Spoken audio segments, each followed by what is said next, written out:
नमस्कार मंडळी, आज आपण बनवणार आहोत खानदेशी पद्धतीने खिचडी। यासाठी मी पहिले कुकरमध्ये तेल टाकलं।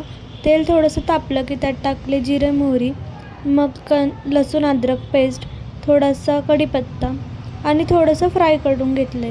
त्यानंतर त्यात टाकला कांदा, टोमॅटो, बटाटा। तुम्हाला हवं असल्यास तुम्ही आणखी भाज्या ॲड करू शकता। थोडंसं ते मी परतवून घेतले कांदा आणि टमाटा, आणि त्यात मी वाटाणेही टाकले आहेत। कांदा, टोमॅटो, वाटाणा चांगला फ्राय झाला की त्यात टाकायचं थोडंसं मीठ। मिठामुळे कसं टोमॅटो चांगला फ्राय होण्यास मदत होते। त्यानंतर मी टाकले लाल तिखट, हळद, गरम मसाला, धनेपूड आणि सगळं व्यवस्थित एकजीव करून भाजून घेतले।